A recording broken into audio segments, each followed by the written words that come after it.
Well, that's a good sign. I agree with it. What are your takeaways from? My takeaways is there are many reasons why people win an election and lose an election. What happens in Virginia or New Jersey and New York City, they're different. But I think there was a common theme last night, and that is people all over this country are rejecting Trumpism. They understand that it is a horrific situation when 20+ million people are going to see a doubling or in some cases a tripling in their health care premiums when they can't afford it, when 15 million people are going to be thrown off of their health care because of massive cuts to Medicaid, and according to studies, and it's important to understand this, I say this all the time, but I really want to get it through to you.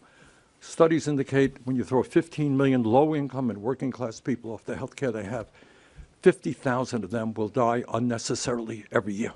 50,000 fellow Americans, low-income, working-class people, all to give $1 trillion in tax breaks to Elon Musk, billionaires, and the 1%. So I think that there are a lot of reasons for the Democrats' success last night in New York and elsewhere. That is one of the reasons. And I think what people want is that the Democrats stand up and continue to fight. So I think that one of the reasons of many that the Democrats had so much success is an appreciation the Democrats are trying to protect health care for the American people. Now, I know that there is some discussion about bipartisan negotiations. And I want to be very clear. If these negotiations say that we're going to pass legislation that will extend the credits, tax credits for the Affordable Care Act, count me in, that's great. But there has to be a commitment that the Speaker of the House is on board. There has to be a commitment that the President of the United States is prepared to sign the bill. Bottom line is we need to be successful in protecting the health care of the American people. And if it's just a piece of legislation that passes the Senate with either 50 votes or 60 votes, so what? Where does it go? Then it becomes just a meaningless gesture. You can go home, well, I voted for a piece. That's good.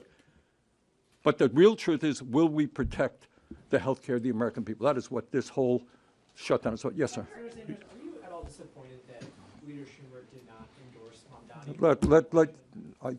You ask Senator Schumer then. Senator, AOC said last night that Mamdani didn't just have to defeat a Republican, he had to defeat the old guard of the Democratic Party. So a follow-up, is she talking about Schumer? He didn't endorse Mamdani?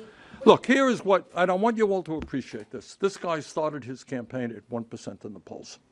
I called it one of the great political upsets in the modern history of America, and I think that's really quite true. So who did he take on?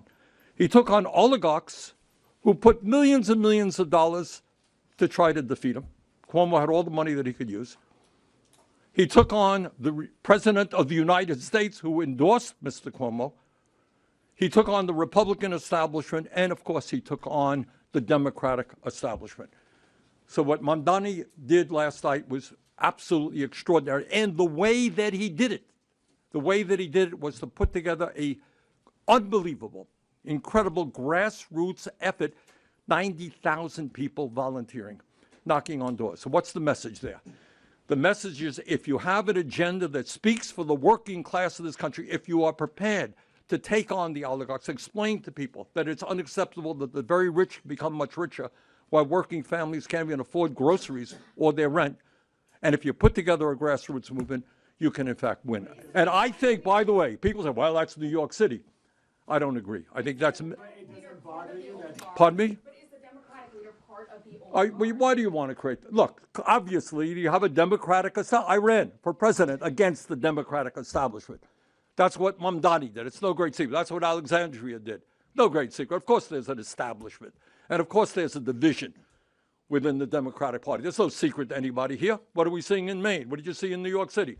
What are you going to see all over this country? You're going to see progressives running, protecting the needs of the working class, taking on big money interests, fighting for an agenda that works for all, not just the few. No great secret there. Yes, ma'am. Mamdani also said that he is a democratic socialist and made no apologies for Correct. that. Do you think that's something that the Democratic Party should embrace? It's not a, look, then you have to go through a long book of what democratic socialism means. To my mind, if you make clear to the American people that there's something wrong where one person in America owns more wealth than the bottom 52%. Do you think Americans feel good about that? Right now, the billionaire class is doing better than it has ever done, while 60% of our people are living paycheck to paycheck. We are the only major country on earth not to guarantee health care to all people. 20 million households paying 50% of their limited incomes for housing. What the American people, I think, are asking is how come we can't have a government that represents everybody rather than just the billionaire class? Why can't we have an economy that works for everybody rather than just the people on top?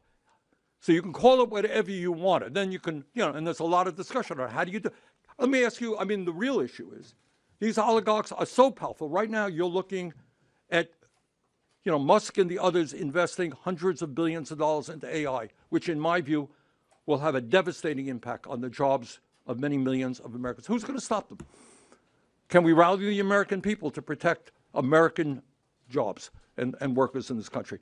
A lot of issues that are out there. But bottom line is we need to bring people together to stand up to the oligarchs and create an economy that works for all. Yes? What is the risk for the midterms next year if the party leadership does not embrace this flank of the party? Well, the party leadership did not support Mamdani in New York, and he won. Party leadership is not supporting Platner in Maine, and I think he's going to win. So I think it is, I think there is a growing understanding that leadership and defending the status quo and the inequalities that exist in America is not where the American people are. Yes, ma'am, hold it one at a time. Back to health policy, I wanted to make sure I understood your position clearly. If the House gave you a guarantee... I'm sorry, say it again. If the House gave you a guarantee, would you be willing to vote on a continuing resolution and tax credits separately, or would they still have to be attached? If we had a commitment from the Speaker of the House that he was prepared to support a strong extension of ACA credits, and if the President of the United States, and I don't trust him, so you're going to have to figure out how he structured this, was saying that he was prepared to sign it, I think we should end the shutdown tomorrow, if you had that commitment. But if you simply had a nebulous vote that wasn't going to go anyplace, I think we got to continue the fight to protect the health care of Americans. And maybe one more question. Yes, sir. Do you think the election results have convinced more Senate Democrats to your way of thinking? I would hope so. Donald Trump told them that. Okay, thanks very much.